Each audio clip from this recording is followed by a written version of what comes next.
Oh my god. Yes guys, so hey guys, hey everyone.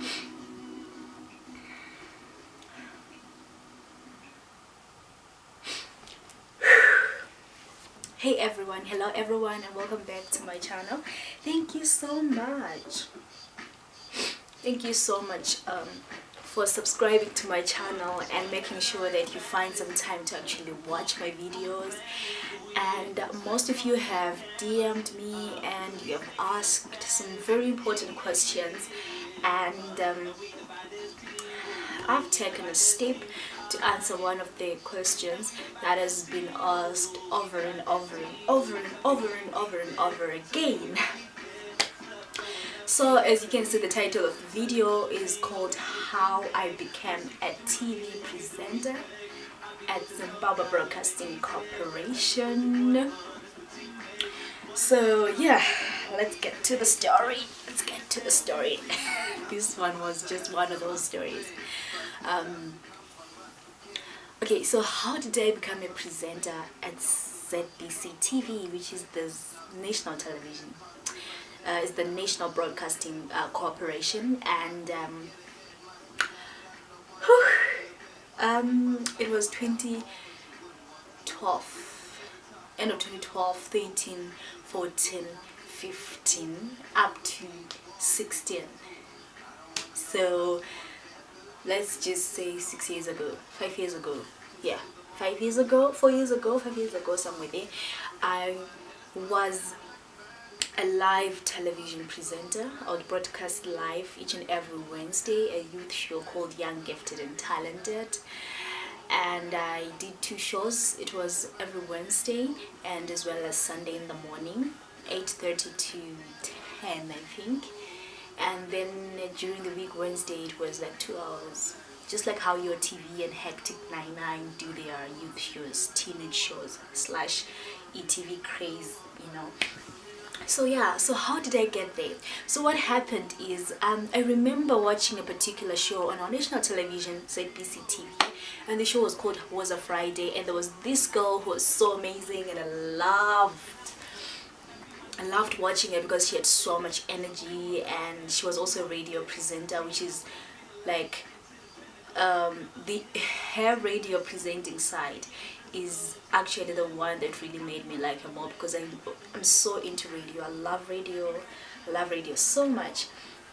So I remember watching this show, and when the credits were coming out, there was a number that was there, and then this number, they were saying, we would like you to contact us if you are an artist who's just across Zimbabwe, because we'd like to, you know, like have different artists from different sectors of Zimbabwe, cities, you know, towns and all that stuff. So I just took that number. I remember I was in lower 6 then. I took that number and I was like, I'm just gonna send a message, and I sent him. I remember it was a week after I had MC'd Music Day at school, Evelyn Girls Eye. So I remember I then took that number and I just wrote, I said, my name is Debra Hlabangana from Bulawayo. I'm an Evelyn Girls Eye. I love presenting. I actually said, I listed my hobbies at school: presenting, drama, MCing, and you know, all that stuff. Was in Toastmistress, and I was a Toastmistress. I joined, you know, like I told them everything, that I joined the charity organization, charity club at our school and stuff like that, everything. And then I just sent the message, and I was playing, actually I was telling myself that no, I'm just sending it, you know, that kind of thing. I did. A week after that, remember I was in lower 6 then, a week after that I get a call. I was sleeping and I was actually waiting for my mother. She had gone out of town. She had gone out of town. I was sitting, and then I'm like lying on my bed and I'm waiting. What's this? Okay, yeah, I'm lying on my bed, and I get this call, 04 code. I think it was 5 p.m, 04 code for Harare, the big city in Zimbabwe, the capital city, of course. Yep. And then the code is 04. I'm like, who is in Harare, who knows me, who's calling me? I picked that call and I'm like, hello? And they're like, hi, can you please speak to Debra? It was this voice of a like he sounded like a big guy. I'm like, she's the one speaking. And then he's like, okay, we saw your message, would like you to come for an audition whenever you can in Harare, so that we can finalize if you can be our Ndebele representative, because we are looking for a Ndebele representative for this new show that's up and going. I'm like, wow, okay. I'm like, I would love to come and audition during the holidays, but I don't have a relative. I have to look for a relative to stay with for me to actually get that audition and then come back home. And yeah, and then they were like, okay, fine, that's okay, just call us when you're in Harare and let us know. I was like, oh, okay, great, thank you. Guys, I was shocked. I could not believe it. I could not believe it. I could not believe it, to think that I actually sent that text message just playing, and I knew it wasn't even the show that the guy had to call me. Like the guy that called me, it wasn't about that show. It was when the number that I'd used was the one for this particular show called It Was a Friday. You know what? The law of attraction, guys, work. Everything that comes to you, you actually attract it. Because I remember I was so obsessed with watching Hajinisa Karombe, and I would throw in good comments each and after every show of hers. I actually developed this relationship with her. This Was a Friday TV presenter. I developed this relationship with her just through listener and presenter kind of thing. I would listen to her, get to interact with her on social media, up until I got to a point where I asked for her number. And I remember even asking for her number and even asking for a place to stay in Harare, because I'd gotten a job, and she tried to help, and then she was like, she's saying that she has an aunt in Chitungis and stuff like that during that time. But I value that I really created a relationship with this girl. And it's not like she spoke to people and said, put this girl, excuse me, on TV or whatever. No, just building a relationship. Trust me, all those personalities that you always comment to, send a message to, don't ever think that they'll be ignoring you. They're actually watching, and they actually know the regular people that comment on their pages or whatever. So yeah, back to the story again. So that what made me say that is the law of attraction. Look, the way I interacted with this girl, I drew her closer to me. Like, you just connect to certain things. Look, she's doing TV, she's doing radio, and all of a sudden here I am. I'm also being drawn to that, you know, that environment. So then what happened is, now lower 6, my mom comes back. I tell her, I'm like, oh my god, I got a call from Harare ZBC Kidsnet children's programming, and then they're saying they're actually looking for a Ndebele presenter to actually be a part of the team. I told my mom was like, wow, that's amazing, but then we don't have relatives for you to stay with in Harare. What will you do? And I'm like, Mom, but we have to do something. There's gotta be somebody out there who can help. And then so now I'm lower 6, I'm supposed to finish my A-levels. Holiday came through. I prayed and I said, God, if this is for me, please just keep it.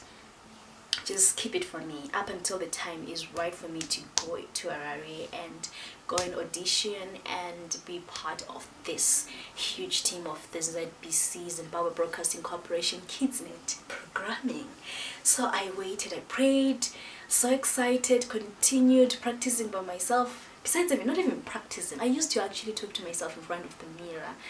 I used to, because most of the time I spent most of the time my teenage youth when I was by myself. My mom would just, because of work, she would travel, go outside and stuff like that.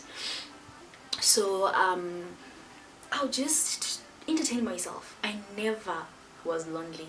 Never in my life was I ever lonely.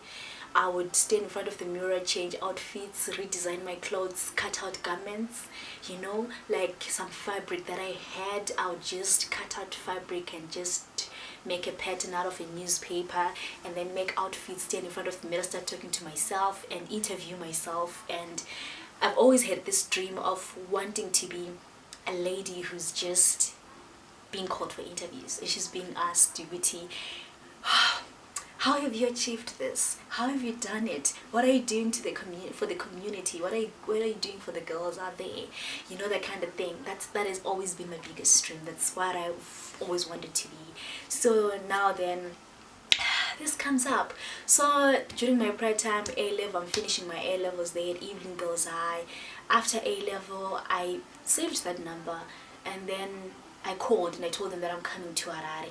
Then they were like, okay, cool, when you come, just let us know, we'll call you for an audition, and then we'll find out if you can fit in or you can't. And then we had to do something with my mother. Fortunate enough, there was this, my mom's older sister's husband, he was in Harare, so we asked if I could just stay there for a few months, such that I audition. If I get the job, then I'll be able to pay my own rent and everything. Then my mom gave me some money for me to you know, like, just as pay money if just anything happens for transport. It was enough for traveling back home, coming back and going, I think 3 times or 4 times actually. It was quite a lot. And then yeah, so I remember booking Citylink from Bulawayo, got into the bus. I remember chatting to one of my drama teachers, telling him that I'm actually on my way to Harare. It was like a dream come true. And you know, like, I'm like, this city. We had actually passed by Harare one time when we were going to Masingo for the high school's drama competition and the festival. It was a festival in Masingo. I remember we passed by Harare, and I remember seeing the lights in the night, and I was like, this city, one day I shall be here. And also I remember when I was doing my drama club, I was at SPA, School's Playwright Academy, before actually. I remember writing a story. We were told to write stories. I remember writing a story of a young girl who went into a big city. She didn't have anywhere to stay, and she was helped by this celebrity and all that stuff. So everything sort of like synced in. Now I'm in this bus, Citylink, texting my teacher and telling him that, you know what, say I'm actually on my way to Harare right now. I'll be there at 8 p.m. and stuff like that. Got picked up by my uncle when I got to Harare by Rainbow Towers, guys. And then I was introduced to this family whom we shared the place with. My uncle and his kids were being taken care of by somebody else somewhere. You know, it was just one of those situations, but I thank God that I was helped, and they opened the door for me to actually stay. These people, I didn't even know them, and even up to now I think of them. And there's so many times that I've always wished I could buy something big for them, just go and say thank you. But I still pray for them, for taking good care of me and for giving me their space and opening their hands, you know, for me. Got there, guys. Now I tell the people at ZBC Kids and Children's Programming that I'm in Harare finally. So when can I come for the audition?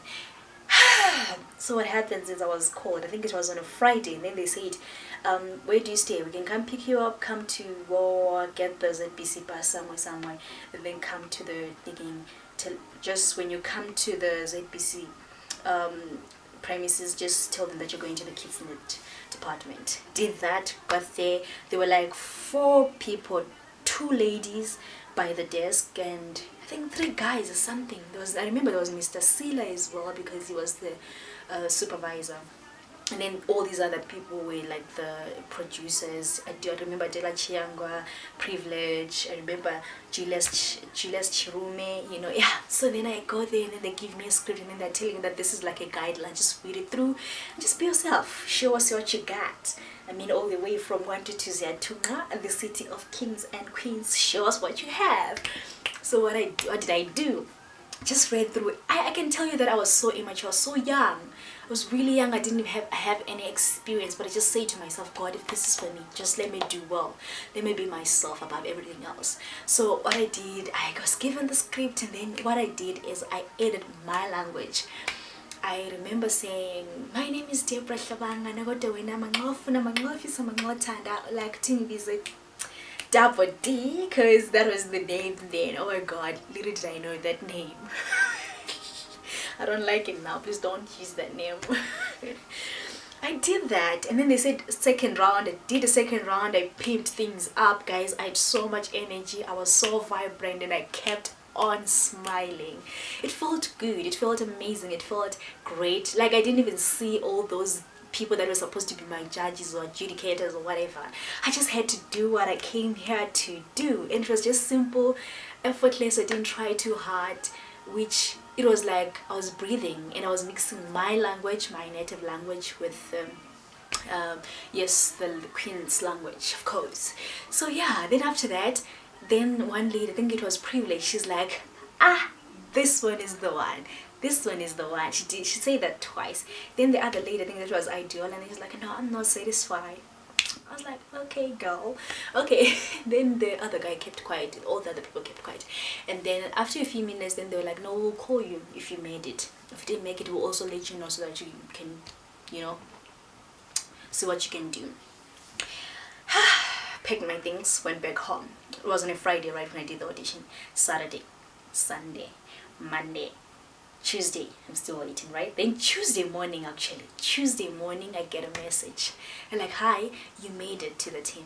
Can you please make sure that tomorrow you dress for TV? Guys, that Tuesday was just one different day. I could not eat, I could not drink water. I woke up and I had a running tummy just a few hours before they came to pick me up, because they told me that give us your address, we'll come pick you up there and you'll be dropped. That's what will be happening when you're coming to present all your shows.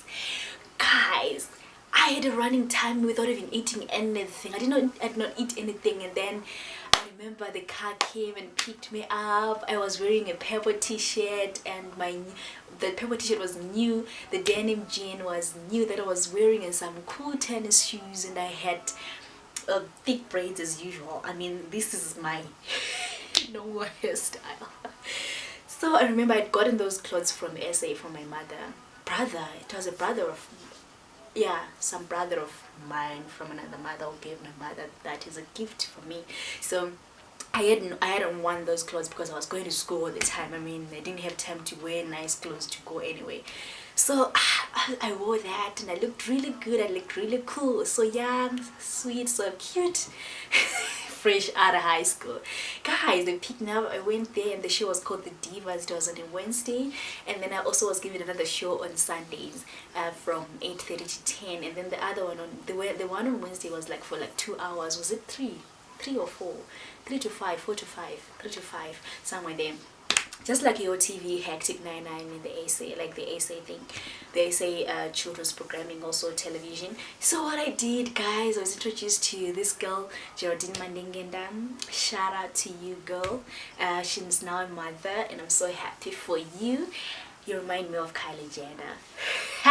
From that text that you posted on social media.